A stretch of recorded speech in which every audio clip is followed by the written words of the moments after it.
NCAA came out within the last hour and a half, canceling the men's and women's college basketball tournaments. There will be no March Madness in 2020. It's not just basketball, though. It is all remaining winter and spring championships. Everything canceled as the sports world continues to react and act to the news of coronavirus and the spread throughout the country, throughout the world. Late Sunday night, an unprecedented recommendation from the CDC.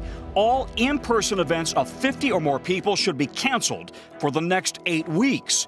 The news comes amid chaos and gridlock at airport customs checkpoints. From Dallas to New York to Chicago O'Hare, thousands upon thousands of travelers returning from Europe, forced to stand shoulder to shoulder over the weekend for 4, 6, even 8 hours, waiting to get through customs and newly required health screenings. Exactly the kind of massive crowds the nation's health experts are trying to avoid. I felt unsafe and more at risk of getting the coronavirus. 3 hours to get through customs. It took another 2 hours to get through the health check. Chicago's mayor calling on the federal government to surge extra personnel to the airport checkpoints. Not only are you creating a disaster, not only are you creating a hazardous circumstance that threatens the public, you risk causing serious illness and death. The next deadly coronavirus cluster may not be on a cruise ship or in a city. It could be in jail. Some experts are warning that prisons are not ready for the pandemic, so some lawyers are trying to get their clients out on early release. Hi, Amy. Let's get to some of the developments that we are following here. With the number of those COVID-19 cases soaring here in the U.S., the shockwaves to the economy, the stock market losing $8 trillion in value in the last month. Let's take a look at the numbers. Analysts estimate more than 2 million people filed for unemployment last week, the highest number ever, spiked by an unprecedented surge in layoffs. Welcome back to CBS Sports HQ. We are following breaking news right now. Reports that Kevin Durant, in fact, is one of the Nets players that has been tested positive for the coronavirus. The 2020 Summer Olympics, now the latest major sports cancellation caused by the global COVID-19 pandemic. The University of Tampa says 6 of its students have tested positive for coronavirus. In a statement released on Facebook, the university says 5 students were traveling with other students for spring break. 4 of them are now self-isolating on campus, while another has yet to return. The university says another student who traveled internationally has also tested positive and is self-isolating off campus. The university is finishing the semester online. Collectively, we observe. Independently, we process. All acutely aware if the disease hasn't hit a family member or friend, the chances are pretty high it will. And here at ESPN, it has. Longtime basketball analyst Doris Burke has tested positive for COVID-19. A staggering number reached Thursday. The worldwide total of confirmed COVID-19 cases now surpassing 1 million. The death toll in the United States now spiking to more than 21,000. Tonight, a warning from the World Health Organization. COVID-19, the deadly virus, may be here to stay. We think it's going to be a virus that stalks the human race for quite a long time to come, until we can all have a vaccine that will protect us. Signals from the White House. We're getting rid of the plague. It's a plague on our country. The self-described cheerleader president says he will create a council of experts to advise on reopening the economy, but leaving room to follow his gut.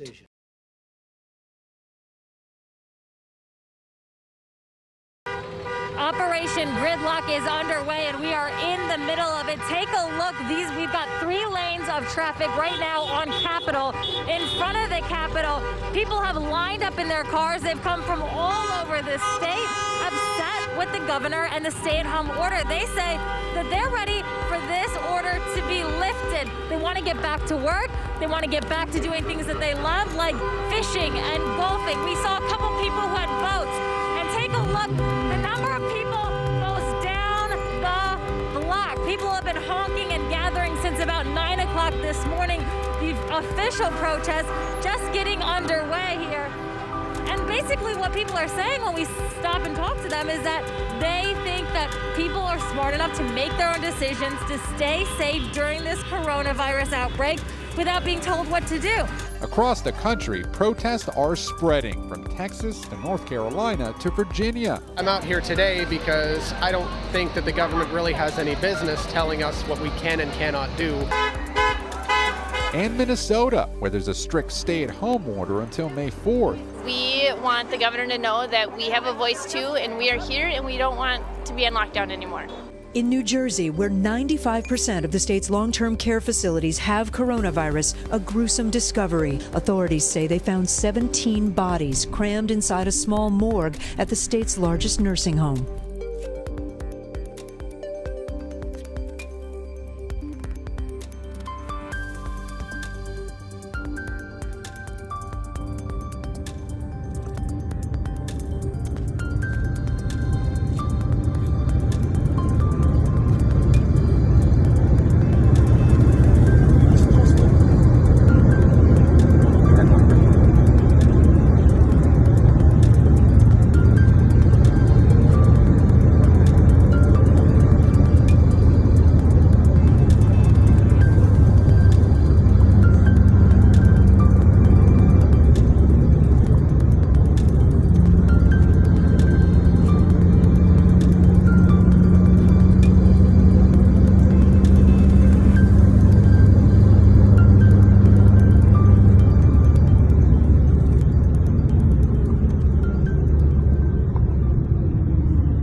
"23 people are dead at 16 different crime scenes. That includes the gunman who terrorized this province for more than 12 hours. I just happened to drive by the Irving and I seen this SWAT team come in and park beside the pumps, and the fellow get out of the passenger side and he just right out in front of the car and out with his gun and just opened up right through the windshield of the car. In the middle of a major manhunt, it's hard to picture a real police officer pulling into a parking lot and getting out this casually just to change what he's wearing. Turns out that man's the target of the manhunt, caught Sunday morning on this surveillance video shared with police. His killing spree underway since the night before. Well, Sarah, here's what we know. There was a party, and we know that the shooter and his girlfriend were at that party. And at that point, Mr. Wortman began to argue with his domestic partner, with his girlfriend. At some point, they left and went back to his cottage, which was nearby to where the party was being held. At that point, he escalated and became violent. He assaulted his girlfriend, he tied her up, and she managed to escape from that, Sarah, and run into the woods. At some point after that, Mr. Wortman goes back to the house where the party was held, and he begins shooting and killing people. There's a bit of a black hole after that, and that we don't know what exactly happened. But we do know that at 7 a.m. the next morning, the police found Mr. Wortman's girlfriend. She was the one who told him at that point that there was a possibility he was dressed as a police officer and driving a fake police cruiser. That drastically changed the investigation, as you can imagine, because they weren't looking for somebody who looked like a legitimate RCMP officer. So after spending all night outside hiding from Mr. Wortman, she manages to provide this critical information, including the photograph that we all saw on social media and on Twitter. She is the person who gave that to police, according to my sources. Police then began looking for Mr. Wortman as a fake police officer, somebody who's out impersonating the RCMP. I can tell you that at that point, again, it gets very fuzzy with what happened next. But at some point, Constable Stevenson spots him. I am told that she rams him. There is an exchange of fire. He shoots her and kills her. Then he pulls into a gas station after carjacking another car, and that is the silver car that he was in at the end. And at that point, an RCMP ERT officer and a dog officer, one of the canines, pulls in. They're gassing up. They look across and realize that it's the shooter in the car across from them. The shooter goes for his gun, and at that point, the RCMP open fire and kill him.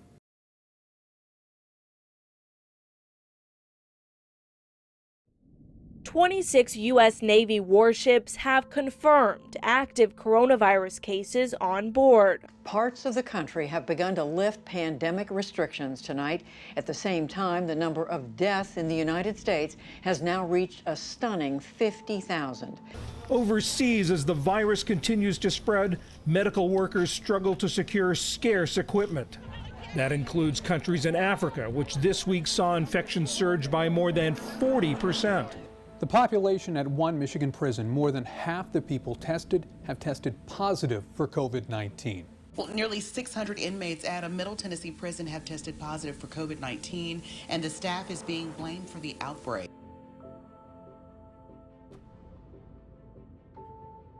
Tonight, the man who says he released this video that's sparking nationwide outrage is speaking out. It shows the final moments of Ahmaud Arbery's life. The 25-year-old unarmed black man running down a street in southeast Georgia and confronted by Gregory McMichael, a former police officer, and his son Travis, who are both white and armed, before Arbery is shot dead. Arbery's mother says her son was just out for a jog.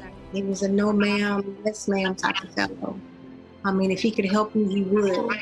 I mean, he just was a good boy. We want with more! We want with more! More protests planned for tomorrow, what would have been Arbery's 26th birthday. Tonight, law enforcement is reviewing video appearing to show Ahmaud Arbery in the moments before he died. This surveillance footage obtained by ABC affiliate First Coast News. A man enters this house under construction in the mostly white South Georgia neighborhood of Satilla Shores. Arbery's lawyers say they believe it's Ahmaud. Video from inside the home obtained by local station WJXT shows the man in a white shirt and khaki shorts looking around. The first 911 call coming in around 1:08 p.m. This guy in the house right now. The house under construction. Arbery's lawyers say he did not take anything or cause any damage, adding Ahmaud's actions were in no way a felony under Georgia law. The homeowner telling the Washington Post, "I've never had anything stolen from my property or any kind of robbery." According to his lawyers, Arbery's inside for under 3 minutes. The video seems to be sped up and slowed down in some places. Here you can make out two men getting into a truck. They're presumed to be Gregory and Travis McMichael, now charged with Arbery's murder. By 1:15 p.m., a second 911 call. There's a black male running down the street. When detectives arrived at the scene at 1:45 p.m., Arbery was dead. The McMichaels told police they thought Arbery was this man, caught on these surveillance images from the construction site given to ABC News by a local lawyer. Since October, 3 other trespassing incidents were reported. The Arbery's say that man is not their son.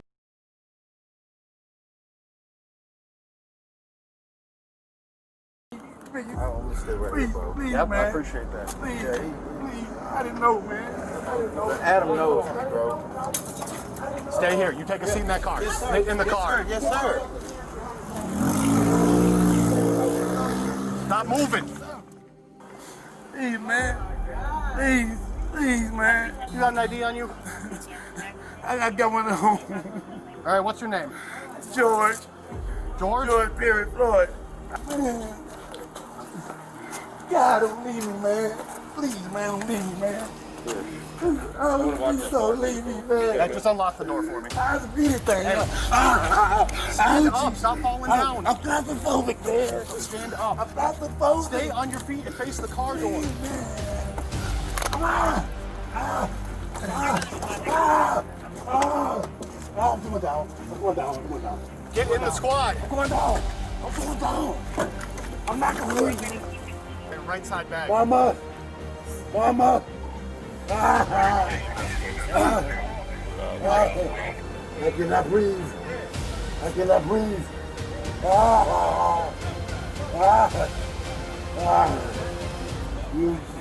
Now, the killing of George Floyd, who would have been 47 years old today, shocked America and sparked nationwide protests against police brutality. Overnight, Minneapolis on fire. Protesters leaving an auto parts store in flames. Others seen looting a local Target. Tonight was a different night of protesting. All of it after demonstrators approached one of the city's police precincts. We're about to lose the front of the precinct if we don't move this crowd out of the front. We want to update you on the continuing news coming out of Minneapolis this evening. A growing group of protesters have gathered at the front of the Minneapolis 3rd Precinct. We'll give you a shot from Sky 4. You can see the front of this building is on fire. We also know in the same area that the Maxit Pawn Shop, which is a much bigger building, is on fire. An activist group live streaming the riot says they have taken over this building. Mark, we have just moved 1 block from the White House, and this is the scene in Washington, D.C. Thousands of protesters who had gathered quite peacefully for the most part at the president's doorstep moved away from that police line and they've moved down the street, and we are hearing huge flashbangs. Large crowds of demonstrators in multiple cities getting more violent following the death of George Floyd. In Washington, D.C., protesters setting a large fire just blocks from the White House, shouting, "You are the threat," to police in riot gear. In Boston, businesses damaged and fires set as protesters clash with police. Before nightfall, the looting began. Department stores, jewelers, and high-end apparel shops trashed by unruly mobs. The mayor calling on the governor to dispatch the National Guard for the first time since the Rodney King riots in 1992. Strikingly similar scenes and issues of injustice, 28 years apart.